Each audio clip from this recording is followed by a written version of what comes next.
Voici que s'ouvre le premier jour du mois de mai, un temps oint par la puissance du nom qui est au-dessus de tout nom, Christ Jésus. Ainsi, au nom de Christ Jésus, une effusion de grâce divine se répand sur nous, telle une rosée abondante au matin. Entendez ceci, ce mois ne sera pas un mois ordinaire, mais une porte s'ouvrant sur des succès éclatants, des accomplissements qui dépasseront vos attentes les plus audacieuses. Amen.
Frères et sœurs,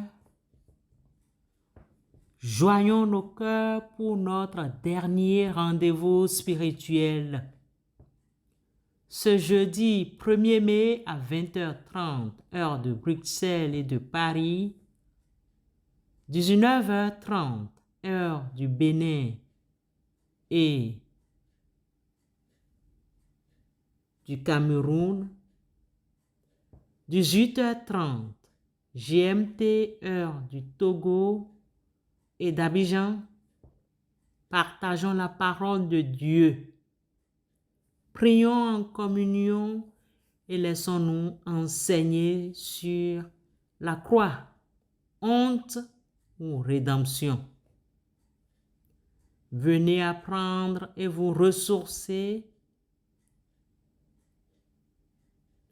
Le lien de connexion vous sera envoyé. Nous vous attendons ce soir à 18h30 GMT.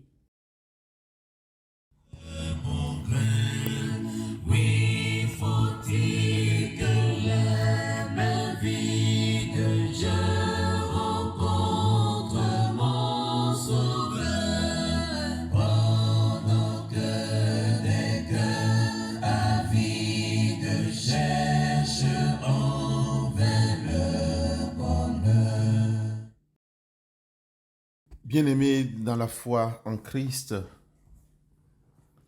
hier nous avons appris que les Écritures ne nous donnent pas une seule réponse et définitive à la question « Pourquoi Dieu a-t-il accepté l'offrande d'Abel et rejeté celle de Caïn ?» Selon le livre de la Genèse au chapitre 4, les versets 3 à 5.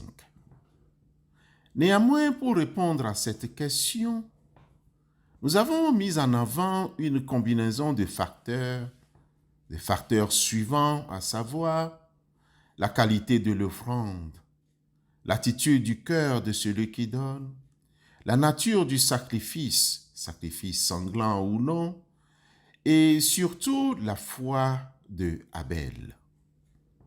Toujours dans le souci de comprendre cette question, nous vous livrons aujourd'hui les principes divins constants concernant le sacrifice et l'attitude du cœur. Lisons le texte en question. Genèse chapitre 4, versets 3 à 5. Genèse 4, 3 à 5. Au bout de quelque temps, Caïn fit à l'Éternel une offrande des fruits de la terre, et Abel de son côté en fit une offrande des premiers-nés de son troupeau et de leur graisse. L'Éternel porta un regard favorable sur Abel et sur son offrande, mais il ne porta pas un regard favorable sur Caïn et sur son offrande. Caïn fut très irrité et son visage fut abattu. Genèse chapitre 4, versets 3 à 5. Frères et sœurs en Christ, l'examen d'autres passages des Écritures apporte un éclaircissement complémentaire sur les raisons de l'acceptation de l'offrande de Abel et le rejet de celle de Caïn. Ces références bibliques mettent en lumière des principes divins constants concernant le sacrifice et l'attitude du cœur. Frères et sœurs, essayons de voir le premier principe. C'est-à-dire, nous avons les premières références qui relèvent de l'importance du sang pour l'expiation. Le sang pour l'expiation. Les livres de Lévitique et l'Épître aux Hébreux donnent bien des détails. En effet, le livre du Lévitique établit clairement le système sacrificiel institué par Dieu pour l'expiation des péchés. Presque tous les sacrifices prescrits impliquent l'effusion du sang. Lévitique chapitre 17, verset 11. Lévitique 17, verset 11. Car l'âme de la chair est dans le sang. Je vous l'ai donné sur l'autel afin qu'il serve d'expiation pour vos âmes, car c'est le sang qui fait l'expiation pour l'âme. Lévitique 17, verset 11. De même, bien-aimés frères et sœurs, l'Épître aux Hébreux, dans son chapitre 9, le verset 22, l'auteur affirme ce principe fondamental. Et presque tout, d'après la loi, est purifié avec le sang. Et sans effusion de sang, il n'y a pas de pardon. Hébreux 9, verset 22. Dans ce contexte, l'offrande d'Abel, impliquant le sacrifice d'animaux et l'effusion du sang, n'oublions pas que la graisse était une partie précieuse offerte en sacrifice, préfigure le moyen divinement ordonné pour le pardon des péchés. Nous constatons alors que l'offrande de Caïn, des fruits de la terre, bien qu'étant un produit du travail, ne comportait pas ce caractère expiatoire par le sang. Bien-aimés frères et sœurs, la deuxième référence, ou tout simplement le principe, prescrit la loi comme fondement de l'agrément divin.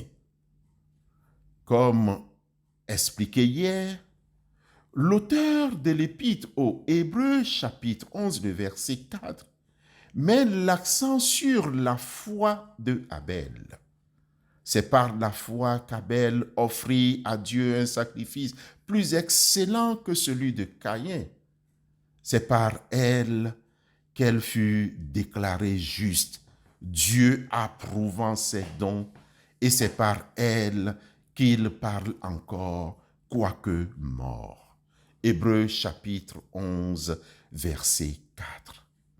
Bien-aimés frères et sœurs, cette référence suggère que l'offrande d'Abel était motivée par la foi en Dieu et en sa manière de pouvoir au salut, tandis que l'offrande de Caïn pouvaient manquer de cette dimension de foi et de reconnaissance de la nécessité d'une expiation.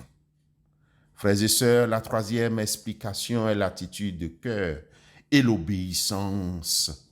Dans le premier livre de Samuel, au chapitre 15, le verset 22, nous lisons, Samuel dit, « L'Éternel prend-il plaisir aux holocaustes et aux sacrifices, comme à l'obéissance à la voix de l'Éternel?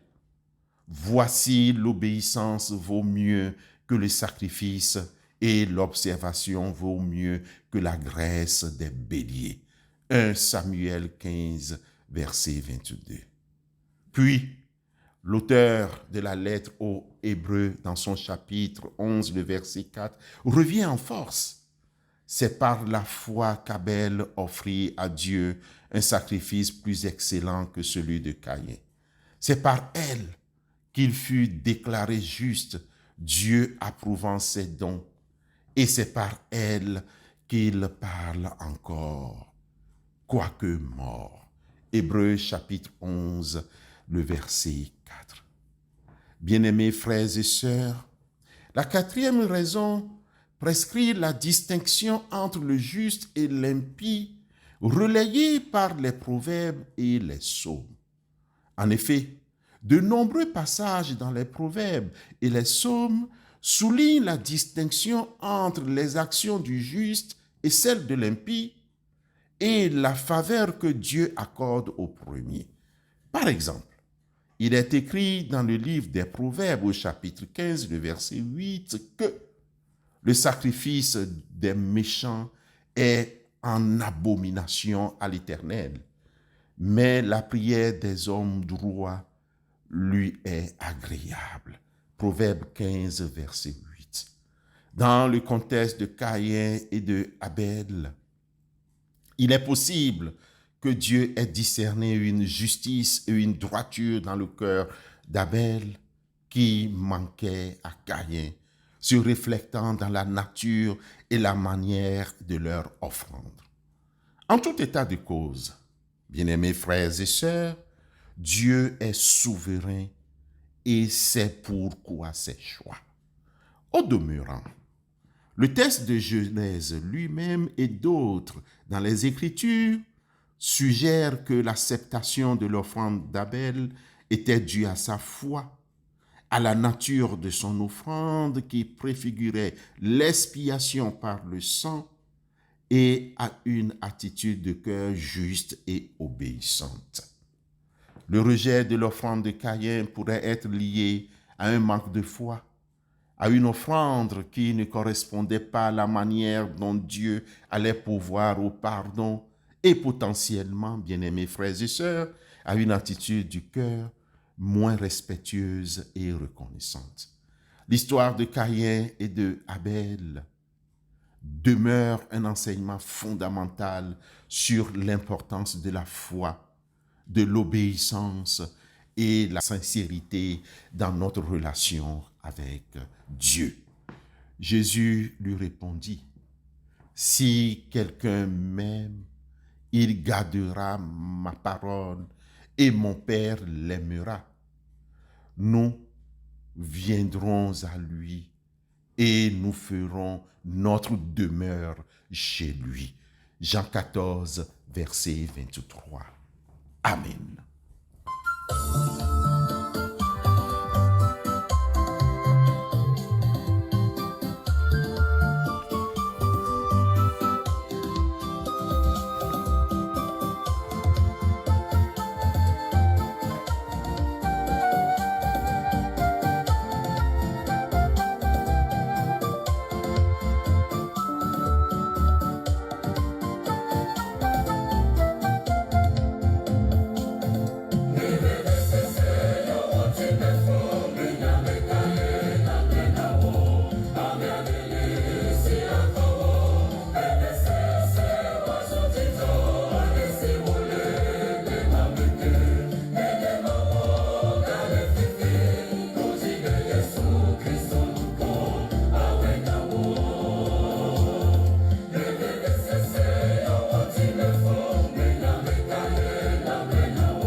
Prions Dieu.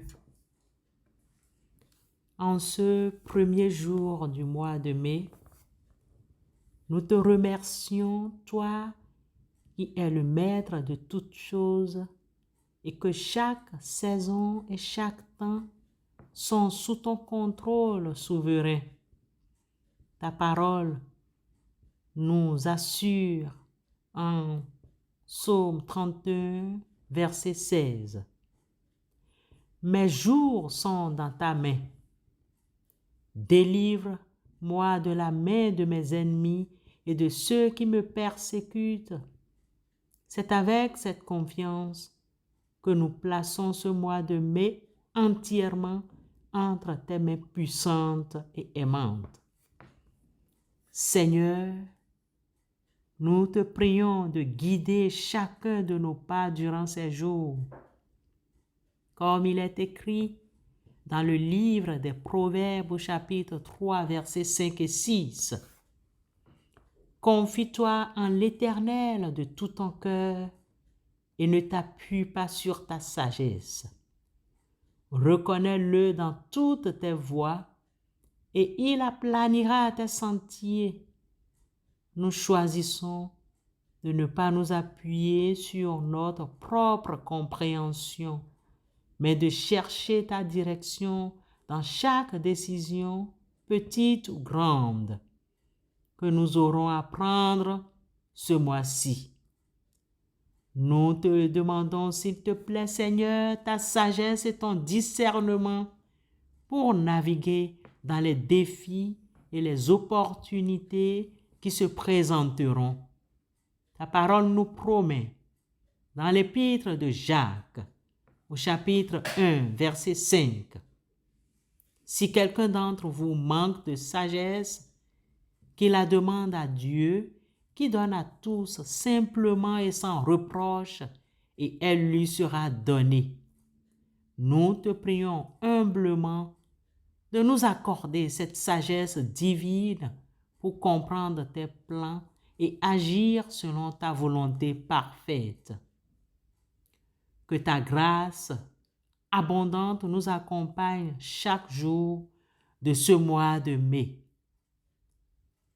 Dans l'épître, deuxième épître de Paul aux Corinthiens, chapitre 9, verset 8, il est dit: « Et Dieu a le pouvoir de vous combler de toutes sortes de grâces, afin que, possédant toujours en toutes choses de quoi satisfaire à tous vos besoins, vous ayez encore en abondance pour toute bonne œuvre. » Nous nous attendons à ta provision, Seigneur, pour tous nos besoins spirituels, émotionnels, physiques et matériels durant ce mois. Nous te prions pour la protection contre tout mal et tout danger. Le psaume 91, verset 11 nous assure: « Car il donnera à ses anges l'ordre de te garder dans toutes tes voies. » Nous réclamons cette protection divine sur nos vies, nos familles et tout ce qui concerne chaque personne et chacun de nous pendant ce mois de mai. Que ce mois soit marqué par la croissance spirituelle et un approfondissement de notre relation avec toi. Comme nous le lisons dans l'épître aux Philippiens, chapitre 3, verset 10. Afin que je connaisse Christ et la puissance de sa résurrection et la communion de ses souffrances en devenant conforme à lui dans sa mort. Seigneur Dieu, que notre désir de te connaître grandisse et que nous portions de plus en plus de fruits pour ta gloire. Seigneur, nous te remercions pour ton amour constant et ta fidélité qui ne faillit jamais. Lamentations chapitre 3, versets 22 et 23. Nous te confions ce mois de mai avec foi et espérance, sachant que tu as de bons projets pour nous, selon le livre de Jérémie, chapitre 29, verset 11.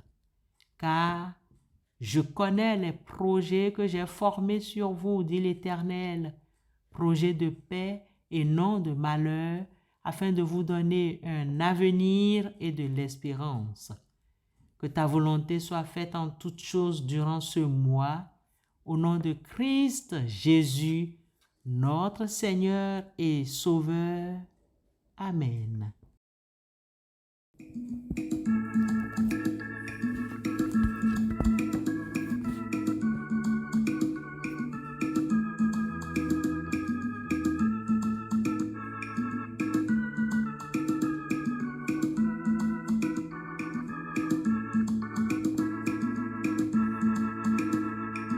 Le signal de la victoire déjà brille aux cieux. La couronne de la gloire paraît à nos yeux. Je viens combattre encore, dit Jésus à tous. Oui, mon sauveur, je t'implore, je lutte à genoux.